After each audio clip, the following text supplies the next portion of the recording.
razoável e que todos começassem a desfrutar de paz e tranquilidade.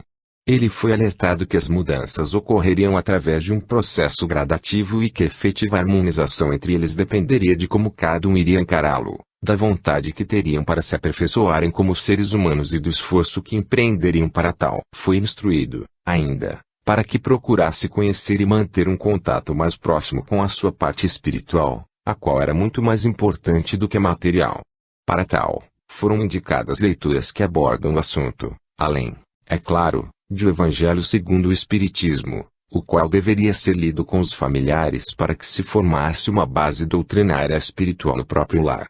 Recebeu a orientação de que deveria também, na medida do possível, tentar influenciar sua ex-esposa e os seus filhos com ela neste sentido, para que todos se beneficiassem com o despertar para a espiritualidade.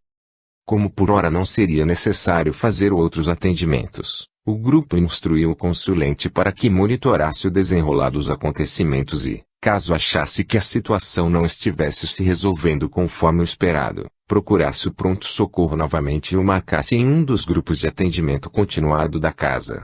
O grupo alertou de que o atendimento que ele teve acabou ajudando sua ex-esposa e, se ele quisesse ajudá-la mais ainda, poderia dar continuidade ao seu tratamento espiritual marcando atendimento nos outros grupos da casa, pois sempre sobraria algum proveito para todos os envolvidos.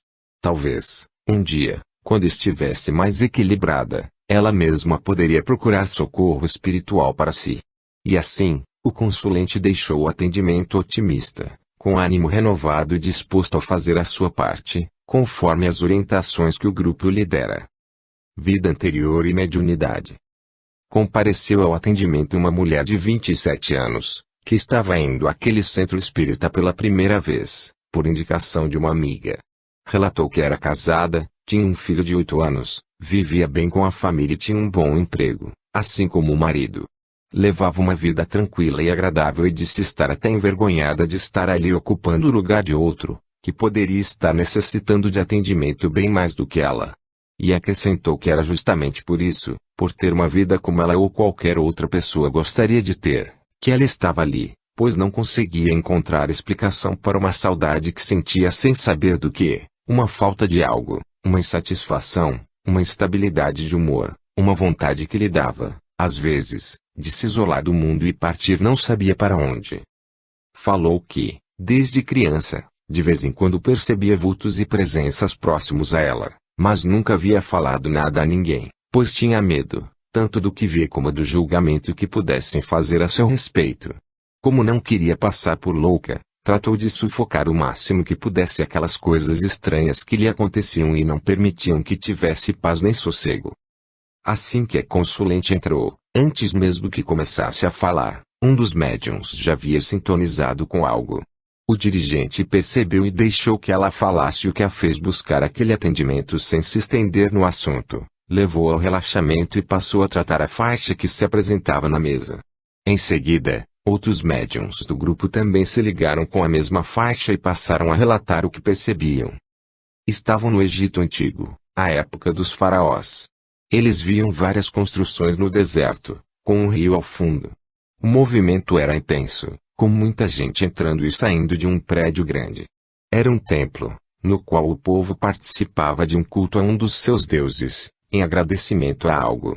Estavam todos alegres e em paz e parecia haver muita harmonia na cena em que se apresentava, o que intrigou o dirigente, pois não conseguia relacionar o que viam com o problema relatado pela consulente. Sob seu comando, foi jogada mais luz naquele quadro para que fosse focado o que interessava ao atendimento. Então, uma figura se destacou entre os que estavam ali. Era uma mulher. Ela estava em pé, junto com outras, posicionadas lado a lado, formando uma fila de umas 20 pessoas. À frente delas havia outra fila idêntica. Entre as duas filas formava-se um corredor por onde as pessoas passavam em direção a um tipo de altar, no qual havia uma estátua do deus que estavam cultuando. Um dos médiuns identificou a mulher que se salientou na cena como uma encarnação anterior da consulente. No momento que ocorreu a identificação, uma médium deu passagem a um espírito que elogiou a mulher, definindo-a como uma das mais leais e valorosas sacerdotisas de Isis. Falou que sabia que ela não poderia estar com eles naquela hora porque se encontrava encanada, mas continuavam em contato com ela durante seu sono. Por isso, pediu ao grupo que reafirmasse ao seu consciente que não precisava temer nada, pois os seus companheiros estavam acompanhando o tempo todo e não iriam abandoná-la. Pediu para que lhe dissessem que isso era um gesto de reconhecimento por toda a dedicação que ela prestara a Isis e que estavam apenas aguardando o seu retorno, após desencarnar, para continuarem com a obra em honra da grande deusa mãe. Quem se manifestava era um dos sacerdotes do culto a deus Isis, do Egito Antigo. Falou mais algumas coisas que demonstravam segurança no que dizia, conhecimento profundo sobre a espiritualidade e a certeza de estar agindo do modo mais correto ao tentar proteger a consulente impedindo que se rompesse o vínculo que ela tinha com Isis. Para isso, acompanhavam-no o tempo todo, mas os contatos mais diretos ocorriam durante o seu sono, quando era desdobrada por eles e levada de volta ao Egito e ao culto à deusa. Respeitando a forma de pensar e a crença do espírito que se manifestava, com muito tato o dirigente foi esclarecendo o antigo companheiro da consulente sobre as missões às quais um espírito se propõe em cada encarnação, sendo necessário o seu desligamento das situações vividas nas encarnações anteriores para poder direcionar toda a sua energia para a superação dos seus novos desafios.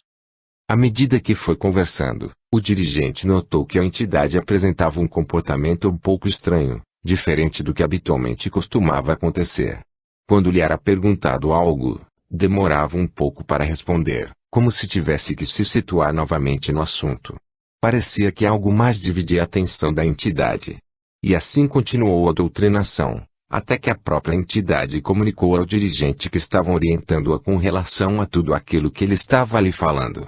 A partir de então, a entidade tomou a palavra para explicar o que estava acontecendo. Falou que estava sendo esclarecida sobre os compromissos que todos eles haviam assumido desde aquela época e que os cumpriram muito bem, mas que já não era mais necessário continuar com tal dedicação, pois novos tempos e novos desafios surgiam e eles seriam chamados para um novo trabalho na espiritualidade. Então, lamentou ter causado problemas à consulente quando esta encarnava, assim como a outras pessoas. Apesar de ter agido acreditando que estava fazendo o melhor para os seus companheiros que desciam para a carne ao procurar mantê-los ligados à deusa para que dela não se desviassem ou se perdessem durante as provas da reencarnação. Reconheceu seu erro e, mesmo não sabendo que estava prejudicando alguém, pediu perdão pelo que fez. Enquanto isso, um dos médiuns do grupo visualizava a casa da consulente e descreveu várias formas astrais plasmadas como objetos daquela época. Lá havia, no plano astral, pirâmides, papiros, jarros, além de outras coisas, e uma grande cruz ansata que ocupava todo o espaço da porta de entrada, fazendo com que todos que entrassem ou saíssem da casa passassem através dela. Além dos objetos vistos na casa, um dos médiuns percebeu que ela usava, plasmado no pescoço, um colar com a figura de Isis. O dirigente passou a comandar a retirada e o encaminhamento de todo aquele material para a espiritualidade, mas foi interrompido pela entidade antes que chegasse a efetivar o recolhimento. Ela falou que seria melhor desmaterializar aqueles objetos e redirecionar as energias neles contidas para o cosmos, para que pudessem ser utilizadas novamente em atividades de harmonização, já que eram energias saudáveis e positivas. Sua sugestão foi aceita e assim foi feito. Em seguida, a entidade avisou que precisava ir. Estava sendo chamada pelos espíritos que a acolheriam e aos seus seguidores para um novo trabalho que os esperava. Garantiu, ainda, que a consulente e todos os demais companheiros do Antigo Egito que se encontravam encarnados estavam livres dos compromissos assumidos naquela época e, também, da interferência deles. Despediu-se agradecendo a oportunidade que estavam recebendo e se foi, junto com os demais espíritos que ainda se mantinham ligados àquela faixa de adoração a Deus Isis. Por garantia, o dirigente do grupo reforçou o encaminhamento destes espíritos através de comandos por contagem de pulsos energéticos. Concluído o atendimento, a consulente foi trazida de volta do relaxamento. Ela chorara durante boa parte do trabalho e ainda tinha lágrimas escorridas pela face. Disse que estava se sentindo bem e que havia acompanhado o atendimento. Disse que presenciou o que aconteceu no templo egípcio e que se viu lá, o que fez com que experimentasse uma paz muito grande. Ela havia sentido que aquele era o motivo da saudade que tinha. Ouvindo seu relato, o dirigente refletia se poderia ou não esclarecê-la sobre o atendimento. Normalmente, é aconselhável evitar o detalhamento dos atendimentos aos consulentes para que estes, por meio dos seus corpos mentais, não tragam de volta as faixas que foram trabalhadas, refazendo as ligações desfeitas que lhes causavam problemas. Porém, em casos como este, quando o consulente tem contato direto com o que estava acontecendo no atendimento, querer ocultar-lhe o que ele mesmo percebeu poderia gerar uma curiosidade muito maior, a qual iria querer satisfazer de qualquer modo.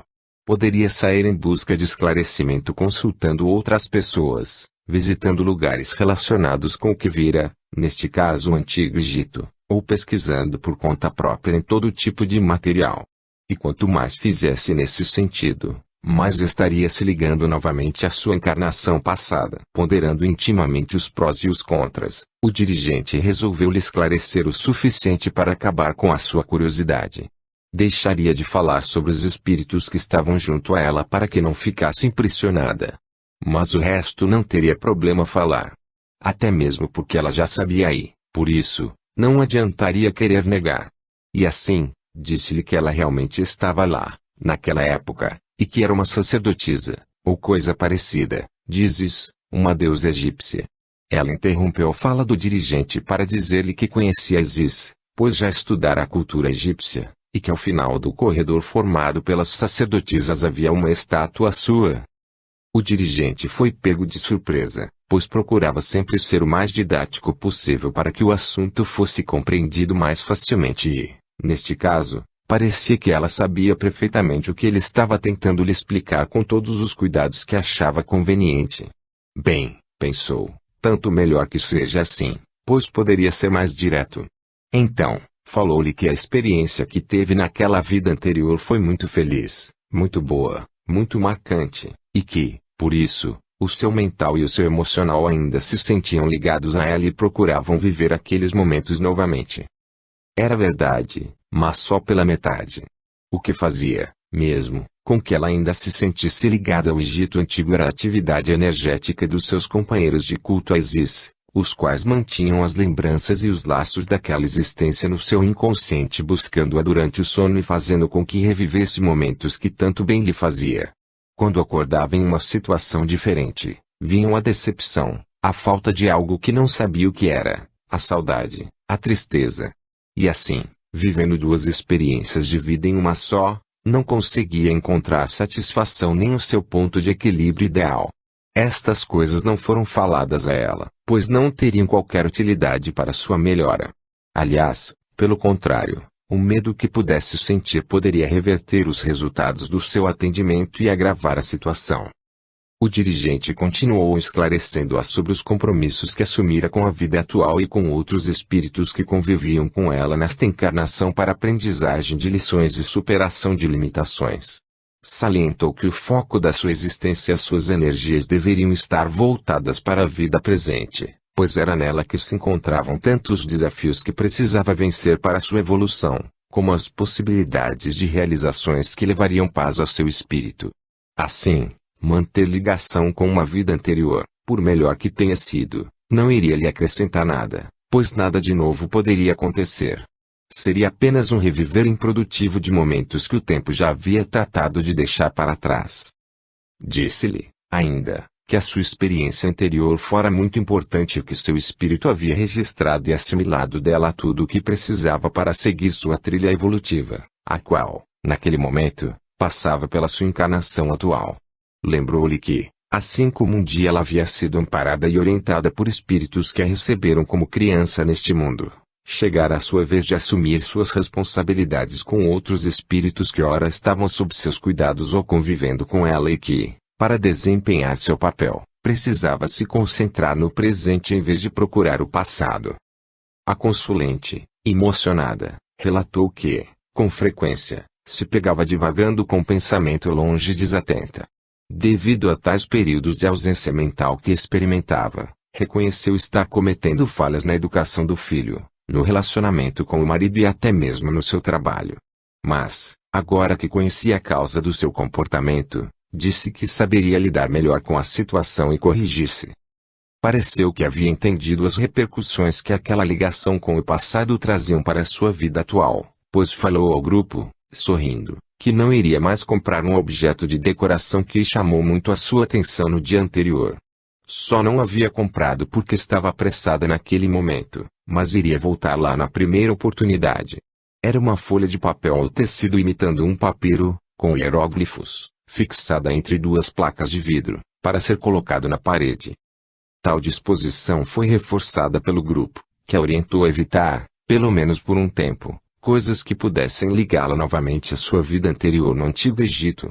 Esta era a parte do tratamento que lhe cabia fazer, romper a forte ligação que tinha com a faixa de passado trabalhada e se fixar na sua encarnação atual, estabelecendo com ela laços positivos e nela procurando a paz e a felicidade.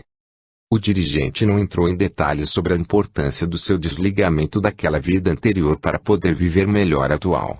Apenas enfatizou que isso era necessário. Não poderia lhe revelar que, se assim não fizesse, seu espírito continuaria procurando o templo de Isis, principalmente durante o sono, para reviver os momentos felizes que ela não estava se dando na encarnação atual. Mesmo estando livre da influência das entidades que foram suas companheiras naquela época, as quais não a levariam mais para lá enquanto dormisse, ela procuraria manter o contato com aquela vida anterior se dela não se desligasse. Finalizando o atendimento, foi sugerido a ela que lesse mais a respeito da espiritualidade, tendo o grupo lhe passado alguns títulos que poderiam ser úteis para o seu esclarecimento. O dirigente lhe recomendou que procurasse se conhecer melhor, principalmente com relação à sua ligação com a espiritualidade, que era bastante forte e antiga. Ela foi alertada que possuía um potencial mediúnico que afloraria cada vez mais e, se quisesse, poderia desenvolvê-lo e utilizá-lo. Para tanto, precisaria estudar e frequentar uma escola de médiuns, ali mesmo ou em outro centro espírita. Foi instruída, ainda, a marcar atendimento em um dos grupos de atendimento continuado da casa para que a evolução do seu caso pudesse ser acompanhada. A consulente deixou o atendimento se dizendo disposta a encarar sua mediunidade com mais seriedade. Disse que sempre soube que tinha uma ligação espiritual diferente, mas sem saber definir o que era. Por isso, sempre evitar a questão e reprimir as suas manifestações e percepções. Porém, tinha resolvido, há algum tempo, que chegara a hora de enfrentar seus medos e suas dúvidas. E assim, disse que iria seguir as recomendações do grupo e deixaria de ignorar os chamados da espiritualidade, pois poderia estar surgindo ali uma nova perspectiva para sua vida. Ela queria ver onde tudo aquilo iria chegar. Abissal. Um homem de 45 anos relatou que era casado, tinha 2 filhos, sempre fora alegre, comunicativo e bem disposto e que a sua família era a coisa mais importante que existia para ele. Entretanto, nos últimos anos, parecia-lhe que, pouco a pouco, a vida vinha perdendo o sabor, chegando a um ponto tal que já era comum ele se pegar desanimado, triste e quieto num canto qualquer, com os pensamentos sem rumo. Falou que suas atividades profissionais e o relacionamento com os amigos tinham perdido a graça e que estava se distanciando até mesmo da sua família, apesar de estar com eles todos os dias. Disse que estava ali para ver se havia algo interferindo na sua vida e tentar melhorar a situação, a qual estava chegando a um ponto insuportável. A carga emocional que acompanhava o relato e a sua fisionomia pesada e triste demonstravam o grau de desespero no qual se encontrava.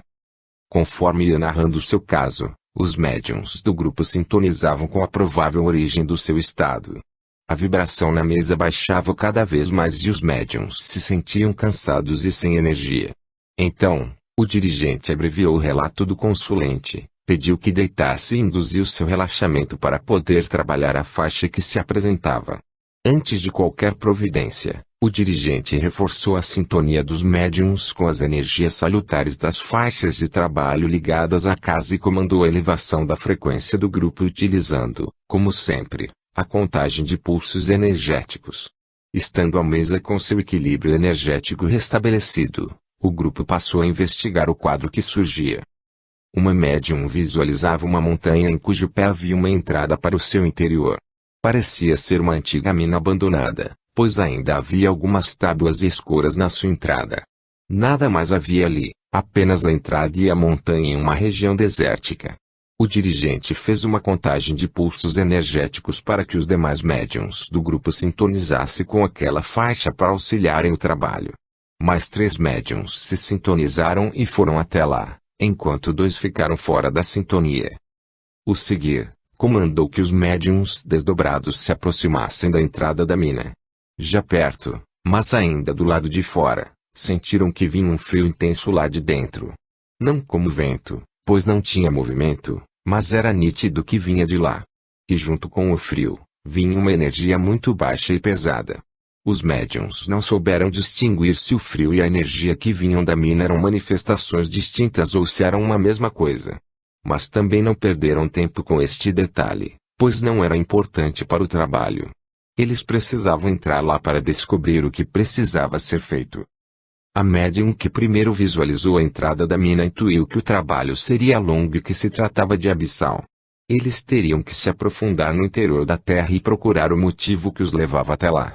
Antes, porém, precisariam se sintonizar com a faixa do mezanino para guiá-los na descida e protegê-los do ambiente e das entidades que poderiam encontrar pelo caminho.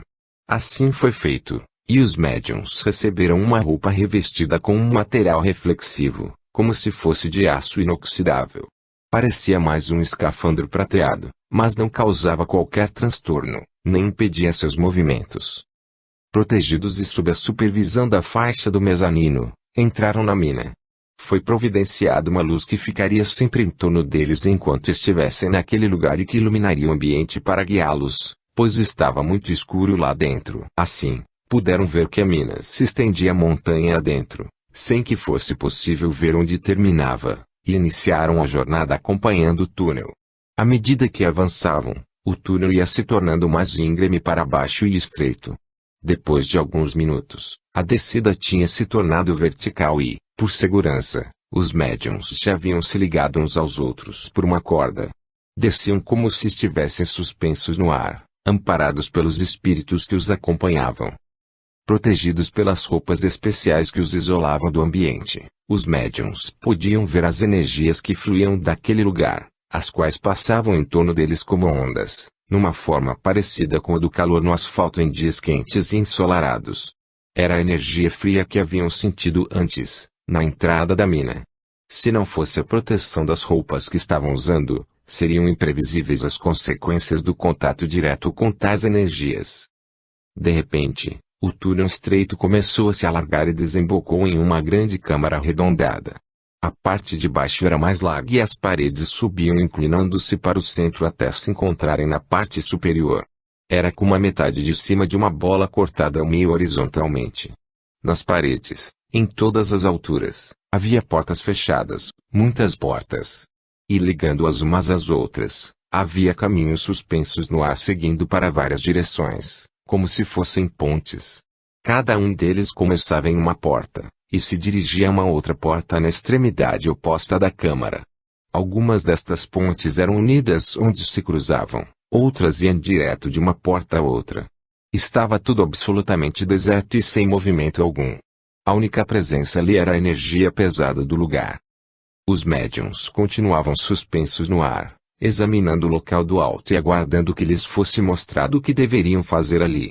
Então, uma das portas se abriu e dela começou a sair uma massa compacta de uns grandes insetos negros, parecidos com escaravelhos ou besouros, que iam cobrindo tudo por onde passavam, como se fosse um manto escuro se expandindo para todos os lados. Em poucos segundos, as paredes, os caminhos e o chão do lugar estavam completamente tomados pelos besouros, que pareciam vorazes e prontos a atacar quem estivesse ao seu alcance. A energia negativa do lugar se intensificou com a presença deles. Mas, ao contrário do que se poderia imaginar devido às energias negativas presentes, não existia maldade. Eles apenas cumpriam seu papel, que era proteger o local contra intrusos. O próprio lugar também tinha um papel a cumprir no plano evolutivo ao acolher os espíritos que não teriam condições de estar em outro ambiente.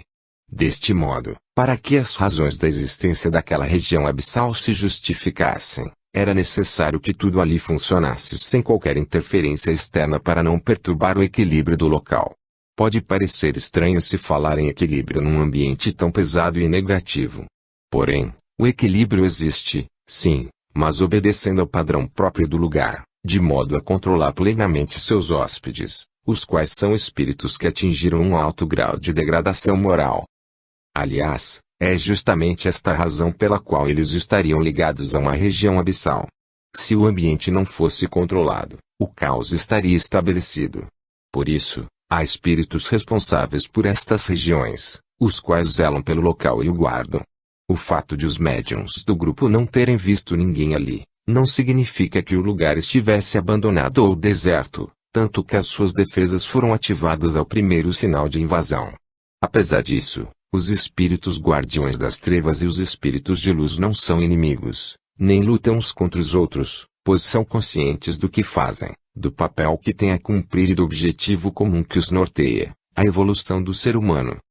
Talvez os guardiões do lugar até soubessem que os visitantes que estavam recebendo vinham em missão de paz e a serviço dos espíritos da luz, pois os médiuns do grupo, que lá chegaram desdobrados, estavam sob a responsabilidade e sob a supervisão direta da faixa do mezanino, a qual já devia ser uma velha conhecida dos seres daquelas paragens.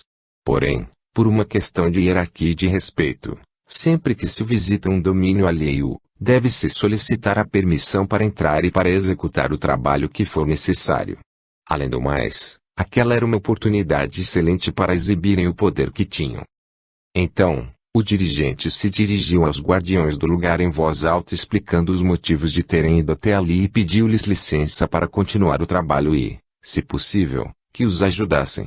Em seguida, os insetos que formavam o manto negro que cobria todo o local começaram a voltar para a porta de onde saíram até sumirem completamente. Neste momento, a porta se fechou novamente e uma outra se abriu na extremidade oposta. À espera do que poderia sair de lá, os médiuns aguardaram alguns instantes, apenas observando. Como nada demais acontecia, o dirigente comandou a aproximação do grupo à porta que se abrira.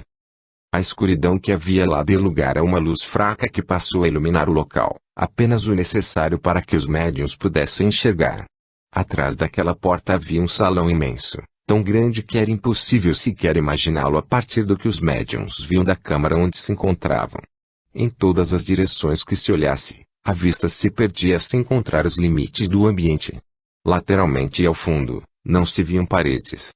Para cima e para baixo, não se encontravam nem o teto, nem o chão.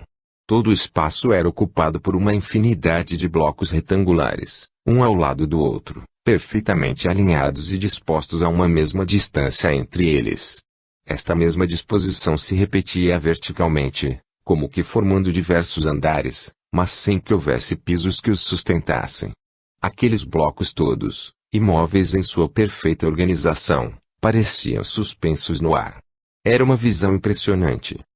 Considerando-se as possibilidades e as leis da matéria, segundo as quais estamos habituados a raciocinar, não havia como conceber tamanha vastidão num ambiente como aquele. Principalmente porque existiam várias outras portas na câmara, próximas umas das outras, as quais provavelmente davam acesso a outros espaços semelhantes. Um dos médiuns foi intuído a respeito do que ocorria ali e explicou ao grupo que quase todas as portas levavam a outros ambientes tão grandes ou maiores que o que estavam vendo. Apesar de parecer que uns avançavam sobre os outros, eles apenas se sobrepunham, graças às diferenças de vibração que apresentavam entre si. Assim, cada ambiente se destinava a um papel determinado e existia independentemente dos demais, plasmado conforme sua própria vibração, apesar de parecer que vários ocupavam o mesmo espaço. Esclarecida a surpresa com a qual o grupo havia se deparado, o dirigente solicitou, em voz alta, que os médiuns fossem conduzidos até onde eram necessários para o trabalho. De imediato, entraram no local levitando, passando por incontáveis cubos suspensos até serem posicionados em volta de um deles. Sobre aquele cubo havia uma massa cinzenta escura que representava o consulente, ou a ele se ligava. Foi então que notaram que havia uma massa parecida com aquela sobre cada um dos demais cubos, as quais representavam ou estavam ligadas a outros espíritos. Eram todas escuras, mas de diferentes tons, variando do cinza ao negro absoluto. A que se referia a ele era um pouco mais clara que as outras, o que levou os médiuns do grupo a deduzirem que, quanto mais escura fosse a massa, mais forte seria a ligação do espírito com aquela região abissal e maior o seu comprometimento kármico. Um dos médiuns, intuído, confirmou a suspeita e esclareceu que a tonalidade apresentada pela massa que era mantida ali correspondia ao grau de elevação que o espírito havia alcançado graças aos seus próprios esforços no caminho evolutivo. Todos os espíritos que estavam ligados àquela região, um dia haviam chegado ao fundo do poço da degradação moral e receberam uma representação energética lá, por uma questão de compatibilidade de vibrações. A perseverança do espírito no bem, reparando seus erros e resgatando seus karmas através das suas sucessivas encarnações, iria enfraquecendo seu vínculo com o lugar e provocando o clareamento da massa energética que correspondia a ele, até que não fosse mais necessária a sua existência naquele plano abissal.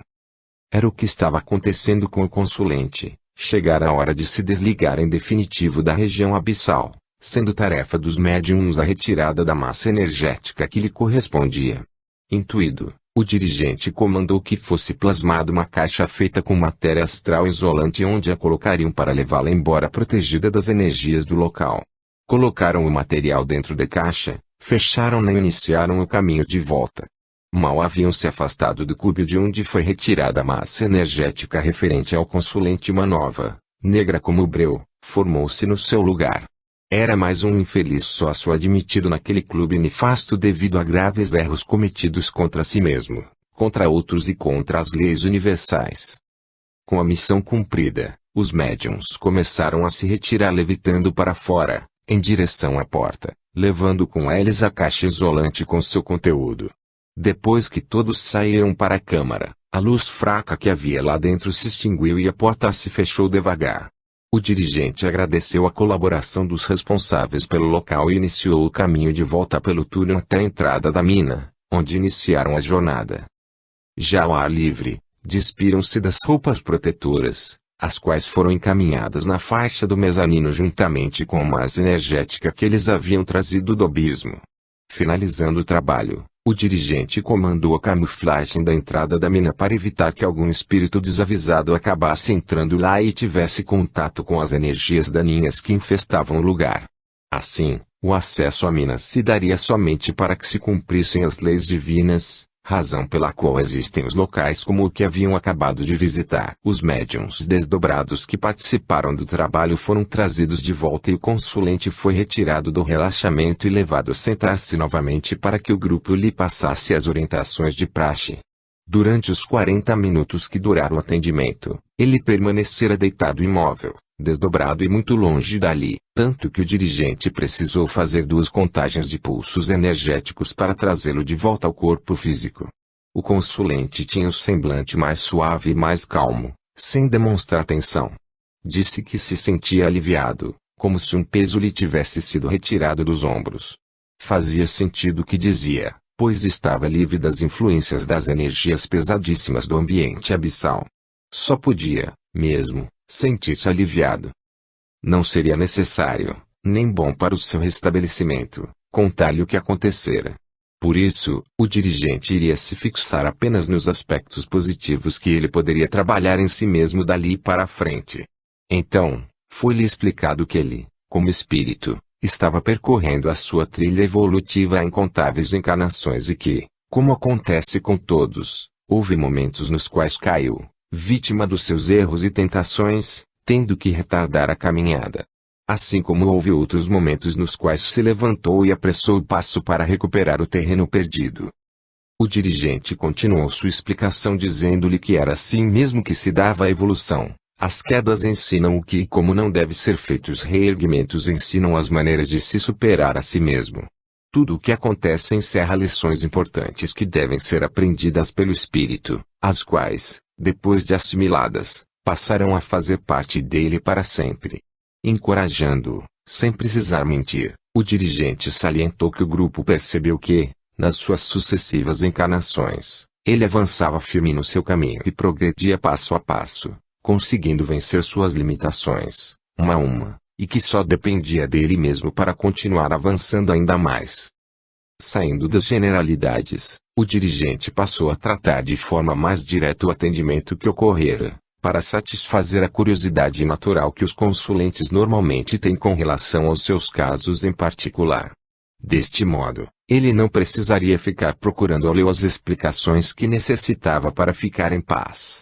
Assim, o dirigente lhe explicou que ele estava em contato com algumas energias negativas que acabavam prejudicando e atrapalhando sua vida e seus projetos. Sua reação a tal afirmação foi de surpresa.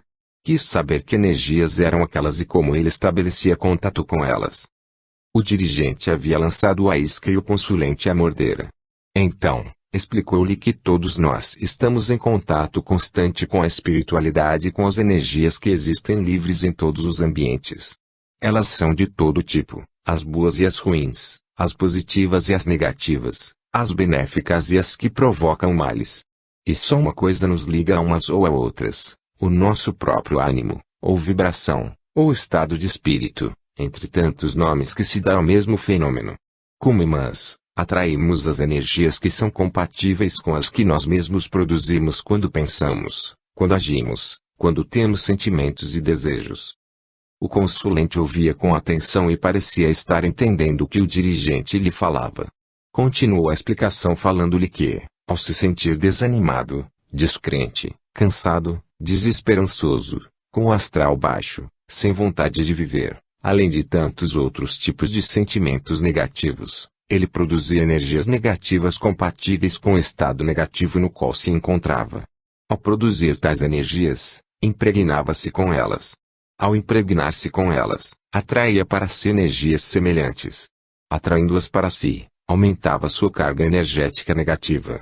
Negativando ainda mais sua carga energética, seu estado de ânimo se agravava, aprofundava-se e ficava ainda mais negativo. Tendo se tornado mais negativo ainda, irá produzir mais energias negativas, impregnar-se-á mais ainda com elas, atrairá para si mais energias semelhantes, e assim por diante, recomeçando todo o processo como se fosse uma bola de neve rolando montanha abaixo e ficando maior a cada volta que dá em si mesma. Concluindo a explicação, o grupo enfatizou que, por mais que os médiuns se esforçassem ali no centro espírita, era impossível resolver os problemas dos que procuravam atendimento se estes não fizerem a parte que lhes cabe, a qual era a mais importante: reagir contra o que está causando o mal. Foi sugerido a ele que se policiasse e assumisse o controle sobre os seus pensamentos e sentimentos para melhorar sua vibração. Foi advertido para que ficasse vigilante consigo mesmo e, sempre que detectasse que estava se iniciando um estado de ânimo negativo, procurasse afastá-lo, não permitindo que fosse dominado por pensamentos ou sentimentos de baixa vibração.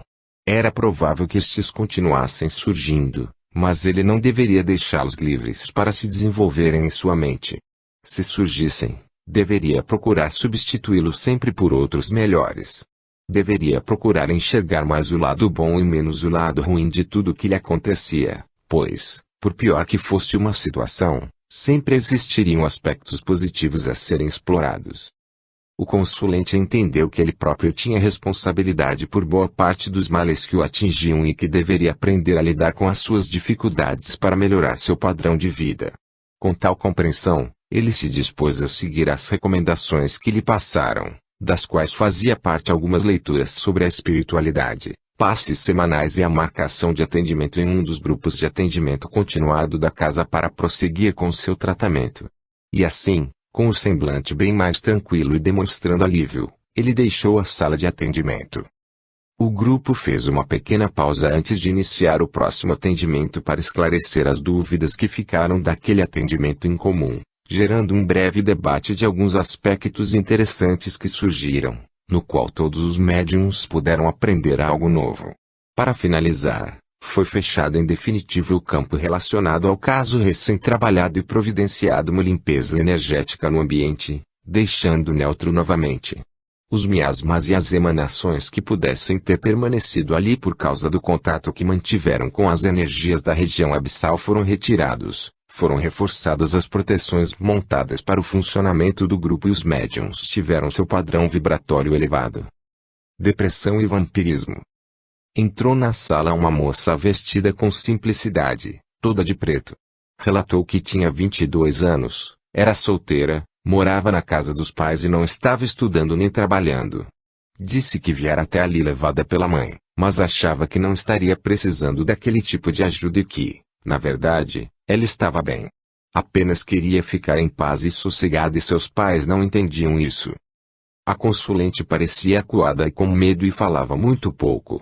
Com calma e paciência, sem pressioná-la, o grupo procurou deixá-la à vontade, fazendo-a perceber que estava entre pessoas que queriam apenas tentar ajudá-la a superar as dificuldades pelas quais pudesse estar passando. Aos poucos, ela foi relaxando e abandonando a posição defensiva na qual se encontrava. Mesmo assim, para conseguir informações sobre o seu caso foi necessário que o grupo lhe fizesse perguntas diretas, segundo a intuição dos médiuns. Entretanto, as respostas dadas pela moça às perguntas que o grupo lhe fazia eram reticentes, genéricas e incompletas. Desde que a moça entrara, médiuns do grupo já haviam sintonizado com faixas que precisariam ser tratadas. Porém, a conversa com a moça prosseguia com o objetivo maior de fazê-la se desarmar, sair do casulo que havia criado como proteção e conquistar a sua confiança. Isso seria mais importante do que as informações que pudessem conseguir. Senão, seria muito difícil obter algum resultado positivo no trabalho, pois, além de terem que tratar das questões espirituais que surgiriam no trabalho em si, ainda teriam que vencer o bloqueio energético que ela construíra, isolando-se e ficando inacessível pela força da própria vontade. As informações que conseguiam eram fragmentadas, como se fossem as peças de um quebra-cabeça, e precisariam ser encaixadas para formarem a história da consulente. Assim, com paciência, carinho e amor, os médiuns conseguiram fazer com que ela relaxasse e passasse a confiar no grupo. Além disso, juntando as informações desconexas prestadas pela moça, ainda puderam ter uma noção do seu caso. Na adolescência, aos 12 ou 13 anos, seu comportamento começou a se alterar. Ela procurava ficar mais isolada, havia perdido o interesse pelas coisas que seriam normais nesta idade e se tornara mais alheia ao mundo. Como o período da adolescência é marcado por mudanças comportamentais, seus pais pensaram que ela estava apenas passando por uma fase momentânea e esperavam que o tempo se encarregasse de corrigir as distorções. Porém, seu estado foi se agravando com o tempo. Somente aos 19 anos de idade seus pais conseguiram levá-la a um médico, sendo diagnosticado seu quadro depressivo. Foi-lhe receitado um tratamento com medicamentos, o qual foi cumprido no início, tendo melhorado um pouco. Porém, ao melhorar, e por achar que não se deve ficar tomando remédios por qualquer motivo, conforme disse, abandonou o tratamento poucos meses depois, não retomando mais e se recusando a voltar ao médico. Embora afirmasse o tempo todo que não precisava se medicar, em um momento da conversa admitiu que seu quadro havia regredido depois que interromper o tratamento. Relatou que, então, passou a se isolar cada vez mais, evitar o contato com as pessoas e se sentir profundamente triste e abatida. Contou que não era assim sempre. Havia momentos nos quais estava feliz e alegre e, de repente, seu ânimo se alterava e passava a não ver mais graça em nada. Nem mesmo na sua vida. Então, recolhia-se e se isolava do mundo para curtir sua tristeza e dormir o máximo que pudesse. O ápice das suas crises acontecera 2 semanas antes, quando sua mãe a surpreendeu tentando o suicídio. Ela estava em seu quarto e prenderam um cinto no alto do guarda-roupa, com o qual tentara se enforcar. Só não conseguiu porque o cinto arrebentara ao receber o peso do seu corpo, o que a fez cair ao chão derrubando uma cadeira e uma escrivaninha. O barulho atraiu sua mãe, que entrou no quarto em seguida e entendeu imediatamente o que havia acontecido ao ver a filha caída, chorando, com um pedaço de cinto ainda enrolado no pescoço. A mãe juntou-se a ela no pranto e no desespero, tentando lhe mostrar razões para continuar vivendo. Sua mãe, que já vivia triste por causa dela, a partir de então não teve mais sossego. Assim como o resto da família. Qualquer barulho diferente ou qualquer fato fora da rotina era motivo para que se preocupassem e procurassem verificar do que se tratava. Passaram a viver em constante atenção e desespero, o que incomodava a consulente, que sabia ser ela a causa da aflição de toda a família. E assim, às suas angústias e tristezas juntou-se o sentimento de culpa pelo sofrimento que estava causando às pessoas que mais amava. Foi justamente a culpa que sentiu que a levou a concordar com o atendimento espiritual que estava prestes a receber. Chegara a hora de conduzi-la ao relaxamento. Mais calma e com alguma confiança no trabalho que iria se realizar, ela se deixou levar e relaxou com facilidade. Antes de retornar à mesa para junto dos médiuns, o dirigente a desdobrou e pediu aos seus espíritos amparadores, ou mestres, guias, anjos da guarda, entre outros nomes como são conhecidos, que se aproximassem, aproveitando que os seus corpos não físicos estavam desacoplados, e participassem do trabalho. A respiração da moça foi diminuindo o ritmo, até que pareceu ter entrado em um sono profundo.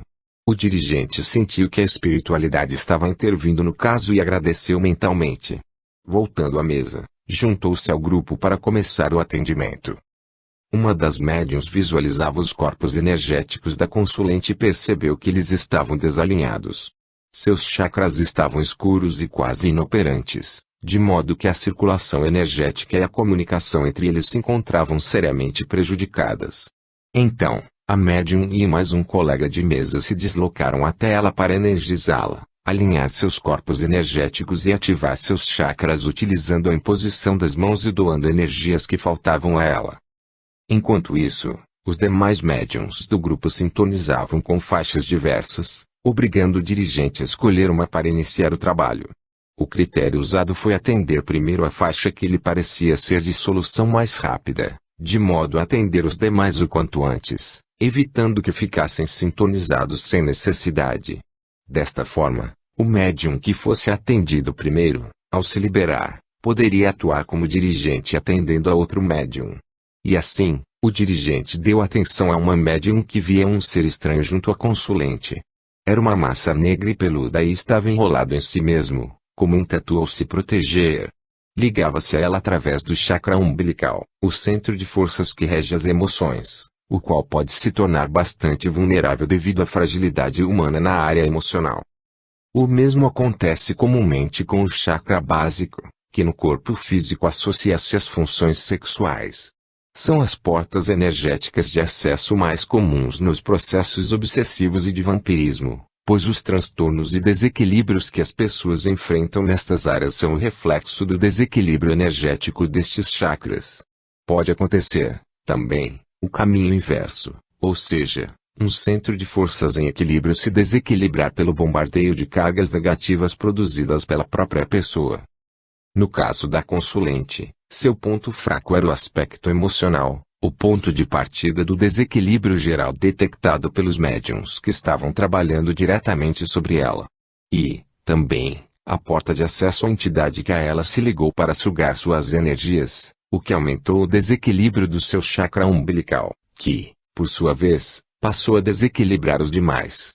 Assim, a providência imediata a ser tomada seria a interrupção da drenagem das suas energias para o espírito desequilibrado que se encontrava junto a ela. O dirigente tentou trazê-lo até a mesa para orientá-lo quanto à sua situação. Para isso, a ele foram enviadas energias vitais, doadas pelos próprios médiuns sob a forma de ectoplasma, para que fosse suprida sua carência energética e recuperasse a consciência. Porém, não houve maneira de despertá-lo do seu sono. Ele parecia um saco sem fundo. Não conseguia reter consigo nada da energia que lhe era dirigida. Toda energia que chegava até ele se perdia em seguida, o que proporcionou ao grupo uma noção aproximada do quanto era penoso para a consulente tal processo de vampirismo contínuo. Uma médium na mesa sentia diretamente a carência energética e a baixa vibração daquele ser. Comunicou ao dirigente que estava sonolenta e apática e sentindo um vazio interior e uma desmotivação profundos devido à perda constante de energia, reproduzindo o lamentável estado no qual a consulente se encontrava. A entidade havia se ligado à consulente de forma meio inconsciente, por atração, devido à compatibilidade de vibrações entre elas. Tendo encontrado energia vital disponível, que lhe faltava, acomodou-se junto a ele e ficou por ali. Poderia-se especular que a intenção da entidade era se abastecer com as energias da consulente, mas ela nem tinha consciência do que estava acontecendo. Nem mesmo de estar junto a alguém. Estando ao lado da consulente por conta própria, não tinha ligação com outras entidades ou com organizações do astral. Assim, por não ter sido possível levá-la à consciência para ser esclarecida, nada mais havia a fazer naquele caso.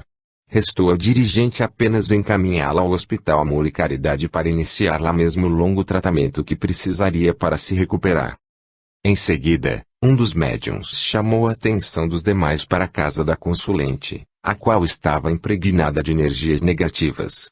Para sintonizar o grupo, o dirigente pediu a ela que mentalizasse a sua casa, com todos os moradores, e também com as pessoas que a frequentavam, explicando-lhe que eles iriam até lá para uma limpeza energética do local. Ao chegarem na casa, os médiuns perceberam a energia pesada que dominava o ambiente. Uma nuvem ou fumaça acinzentada se espalhava por todas as peças, impedindo a visão.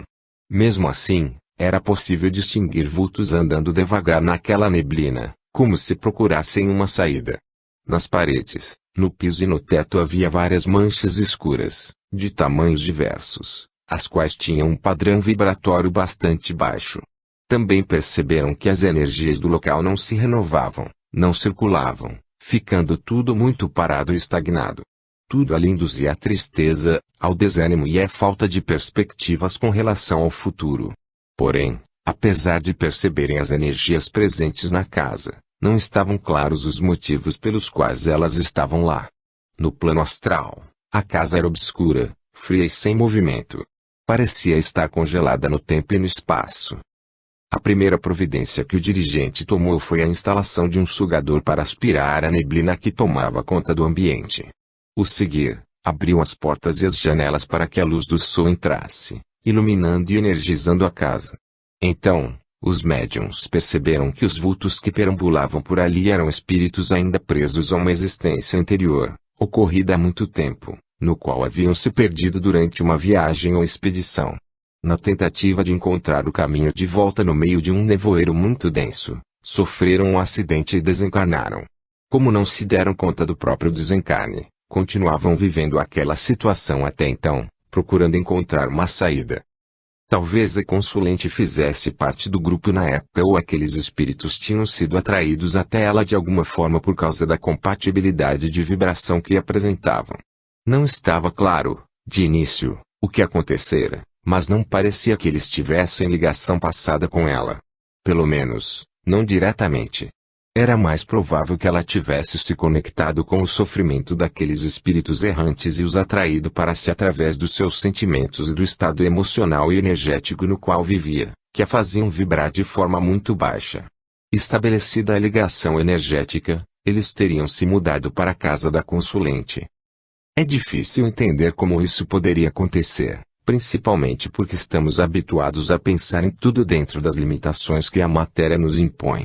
Porém, não podemos esquecer que tempo e espaço são conceitos que se aplicam somente ao mundo físico onde vivemos encarnados. Nos planos mais sutis, passado, presente e futuro e aqui, lá, perto e longe se confundem e formam um mesmo contexto. Do ponto de vista energético e espiritual, um lugar não físico não precisa corresponder a um similar material ou físico. É tudo uma questão de sintonia de vibração, podendo haver inúmeros mundos distintos, cada um com suas características próprias, mas plasmados no que costumamos entender como no mesmo lugar.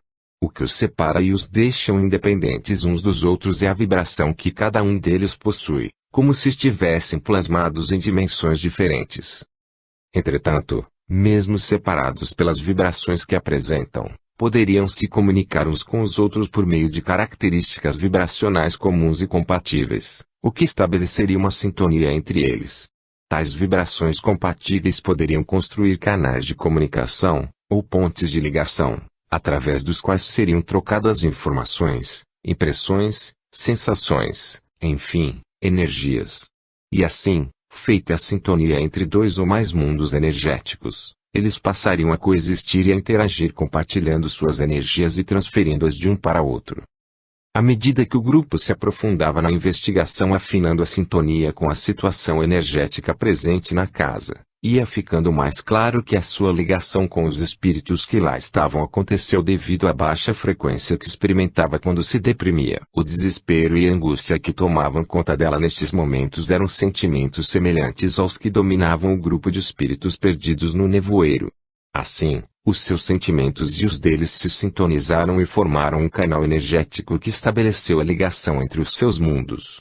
Apesar de nenhum dos envolvidos terem consciência do que acontecia, os espíritos perdidos se sentiam melhor quando entravam em contato com a energia vital da consulente, fortalecendo os elos de ligação entre eles. Desta forma, tendo suas energias sugadas tanto pelo espírito que havia se colado nela como pelo grupo com o qual sintonizara, seu estado se agravava cada vez mais, até chegar à situação extrema na qual se encontrava. O primeiro espírito que vampirizava suas energias já havia sido encaminhado. Faltava, agora, tratar o grupo que estava ligado a ela.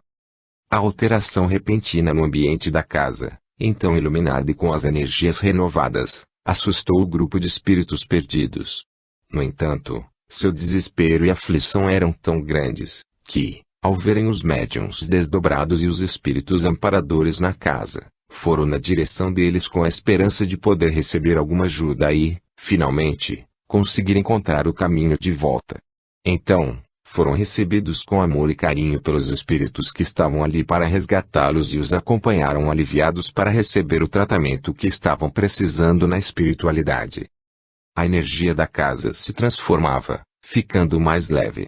Faltava, ainda, descobrir o que eram as manchas escuras que se espalhavam por toda a casa. Para isso, o dirigente focou a atenção do trabalho nesta questão ajustando a sintonia dos médiuns com a energia que as manchas continham.